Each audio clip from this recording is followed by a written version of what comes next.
तो हेलो दोस्तों, एपिसोड के शुरुआत में हमें जेरेमी को दिखाया जाता है, जहाँ पर जेरेमी अपने सिर को पकड़ते हुए कहने लगता है, अच्छा हुआ कि के पकड़ा नहीं गया।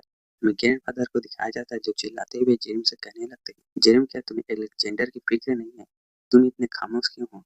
हमें जेरेमी को दिखाया जाता है जो घबराते हुए कहने लगता है, नहीं नहीं ग्रैंडफादर, मुझे अलेक्जेंडर की बहुत ही फिक्र है, वही तो एकमात्र मेरी फैमिली है।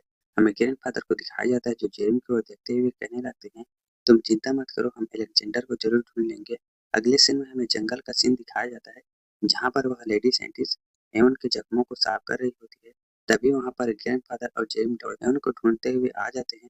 हमें जेरेमी को दिखाया जाता है जो मन में कहने लगता है, आखिर वह अटैकर कितने पावरफुल थे कि कितने पावरफुल थे जिन्होंने हेवन को घायल कर दिया। और हेवन की ओर रुमाल बढ़ाते हुए कहने लगता है, क्या तुम ठीक हो? और मन में कहने लगता है, सच में उन अटैकरों ने हेवन को डिफीट कर दिया। हमें हेवन को दिखाया जाता है जो जेम्स से कहने लगता है, नहीं मैं ठीक हूँ।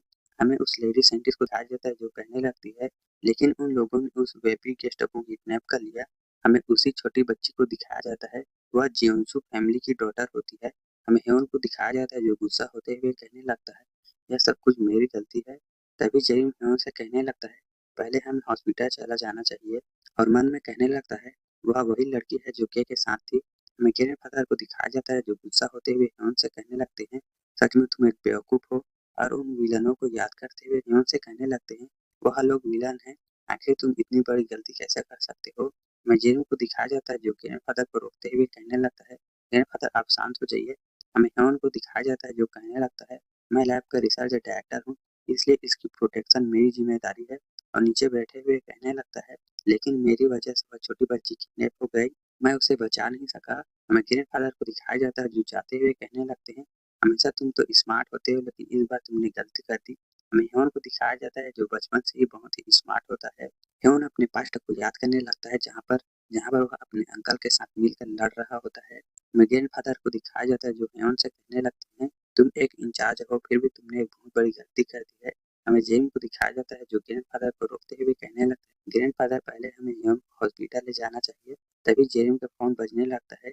जेरेम नीचे देखते हुए कहने लगता है, आखिर यहाँ कौन है जो इस समय मुझे डिस्टर्ब कर रहा है? हमें मैसेज में दिखाया जाता है जहाँ पर कोई बॉस कहने लगता है, यह देखकर जेरेम घबरा जाता है। हमें ग्रैंडफादर को दिखाया जाता है जो ह्योन से कहने लगते हैं, ह्योन तुम यहाँ पर अकेले आए जिसके कारण वह छोटी बच्ची किडनैप हो गई। हमें ह्योन को दिखाया जाता है जो गुस्सा होते हुए कहने लगता है, यह सब कुछ मेरी वजह से है जिसके कारण वह छोटी लड़की किडनैप हो गई। तभी वहाँ पर कोई आते हुए कहने लगता है, आखिर मैंने यह क्या सुना? यह कहने वाला और कोई नहीं नाइट होता है। नाइट आते हुए कहने लगता है, मैंने सुना कि लिटिल मिस स्नैप हो गई है। और जीपीएस को देखते हुए कहने लगता है, जीपीएस में तो 5 मिनट और दिखा रहा है। हमें यह उनको दिखाया जाता है जो नाइट की ओर देखते हुए कहने लगता है, क्या तुमने उस छोटी लड़की के ऊपर जीपीएस लगाया है? हमें नाइट को दिखाया जाता है जो गेंदबाज की ओर जाते हुए कहने लगता है, तो अच्छा आप ही लेजेंडरी हॉकिंग हैं, हम दोनों पहली बार मिल रहे हैं सीनियर। यह कहते हुए नाइट ग्रैंडफादर से हैंडशेक करने लगता है। हमें ग्रैंडफादर को दिखाया जाता है जो नाइट से कहने लगते हैं, पता है हम लोग पहली बार मिल रहे हैं लेकिन यह मिलने का सही मौका नहीं है।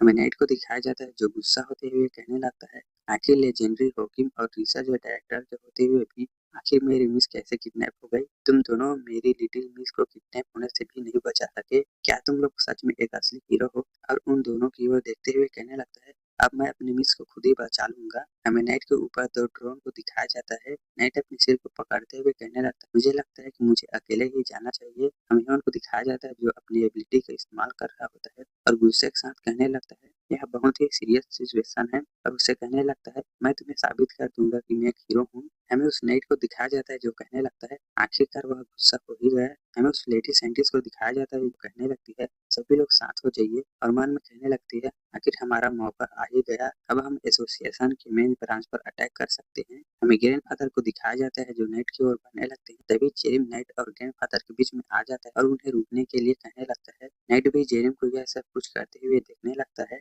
हमें जेरेम को दिखाया जाता है जो उन सभी से एक्टिंग करते हुए कहने लगता है, मेरे एकमात्र फैमिली का मेंबर किडनैप हो गया है, प्लीज तुम लोग मुझे बता दो कि आखिर वह कहाँ है। हमें नाइट को दिखाया जाता है जो जेरेम को यह सब कुछ करते हुए घबरा जाता है। और हमें कुछ समय पहले का सीन दिखाया जाता है जहाँ पर जेरेम अपने फोन को चेक कर रहा होता है हमें फ़ोन में दिखाया जाता है जहाँ पर कोई कहने लगता है बॉस, यह के होता है जिसने मैसेज किया होता है। हमें जेरिम को दिखाया जाता है जो इस मैसेज को देखकर कहने लगता है आखिर के तुम यह क्या कर रहे हो? हमें के को दिखाया जाता है जो कहने लगता है मैं उन किडनैपरों का पीछा कर रहा हूँ बॉस। अगले सीन में जेरिम एक्टिंग करते हुए कहने लगता है प्लीज तुम मुझे बता दो कि आखिर मेरा डॉगी कहाँ है? हमें उस नेट को दिखाया जाता है जो कहने लगता है वह सब लोग सिटी के बाहर में है। हमें जेरिम को दिखाया जाता है जो गुस्सा होते हुए कहने लगता है आखिर के तुम कहाँ गए? हमें के और उस छोटी लड़की को दिखाया जाता है कि घबराते हुए कहने लगता है बॉस प्लीज मेरे मैसेज को देख लेना।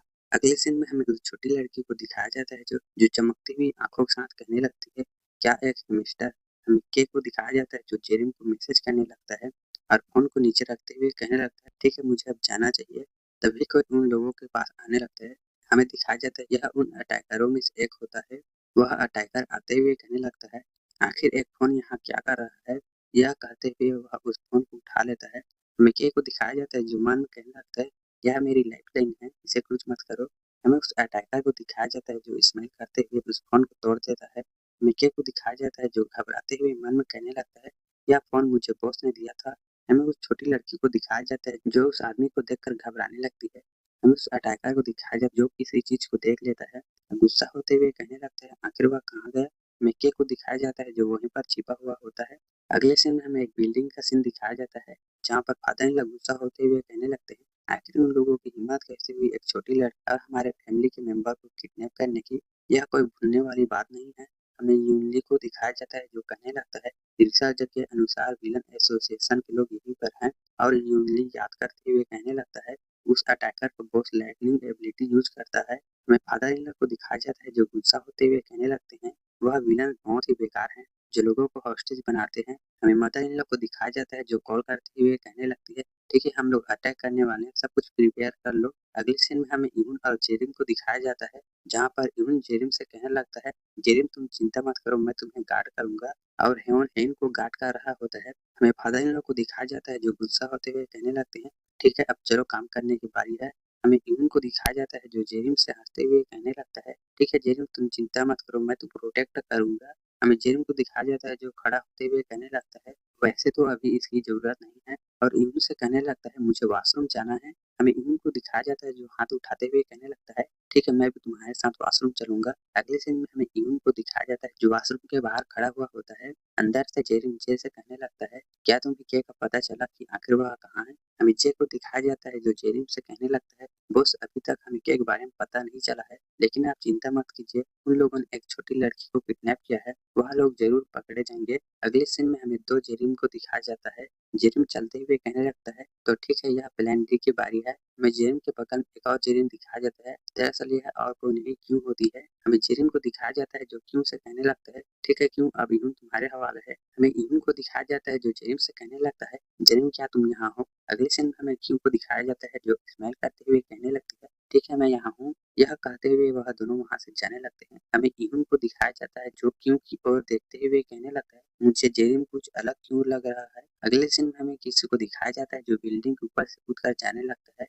यह जेरिम होता है जो बहुत ही तेजी से जाने लगता है। हमें जे को दिखाया जाता है जो जेरिम से कहने लगता है बॉस आखिर आप इतनी जल्दी क्यों कर रहे हैं? हीरो तो वहां पर है ही ना वह लोग इसे संभाल ही लेंगे। हमें जेरिम को दिखाया जाता है जो जे से कहने लगता है क्या तुम्हें लगता है कि वह हीरोज अपना काम पूरा कर पाएंगे? हमें किम फैमिली के सभी हीरोज को दिखाया जाता है। अगले सीन में कोई किम फैमिली के पास आते हुए कहने लगता है क्या तुम्हारे पास कुछ समय है? हमें एक ओल्ड लेडी को दिखाया जाता है जो कहने लगती है हेलो एसोसिएशन प्रेसिडेंट। हमें इस ओल्ड लेडी के बारे में बताया जाता है इसका नाम ईसन चोई है यह चोई फैमिली की मेंबर होती है। तभी फादर इन लोग गुस्सा होते हुए कहने लगते आखिर यह कौन है? तभी ग्रैंड फादर फादर इन लोग को शांत करते हुए कहने लगते हैं ठीक है तुम शांत हो जाओ। हमें ग्रैंड फादर को दिखाया जाता है जो उस ओल्ड लेडी से कहने लगते हैं आखिर तुम यहाँ क्या कर रहे हो? हमें उस ओल्ड लेडी को दिखाया जाता है जो ग्रैंडफादर से कहने लगती है हेलो फर्स्ट एसोसिएशन डायरेक्टर। वह ओल्ड लेडी ग्रैंडफादर से कहने लगती है हम लोगों ने एग्रीमेंट किया था कि हम लोग एक दूसरे के मामले में दखल नहीं देंगे। हमें मदर इन लॉ को दिखाया जाता है जो गुस्सा होते हुए कहने लगती है आखिर यह तुम्हारा मैटर कैसे है? हमें उस ओल्ड लेडी को दिखाया जाता है जो स्माइल करते हुए कहने लगती है हेलो मिस किम दरअसल यह काम टॉप 3 हीरो कैंडिडेट का है। अगले सीन हमें योन जोई को दिखाया जाता है जो कहने लगता है मैं यहाँ पर आ गया हूँ इसलिए अब मैं इसे संभाल लूंगा। हमें मदर इन लॉ को दिखाया जाता है जो गुस्सा होते हुए कहने लगती है, तुम कहने लगते हो कि हम तुम्हें यह राइट दे दे कि तुम यह सब कुछ संभालो। हम यौन को दिखाया जाता है जो स्मेल करते हुए कहने लगता है, दरअसल यह एरिया मेरा है जहाँ पर वह बच्ची किडनैप हुई है। हमें अगले सीन में जेरिन को दिखाया जाता है जो चाचा की ओर देखते हुए कह रहा है, इन हीरोज को पता ही नहीं है कि इम्पोर्टेंट बात क्या है।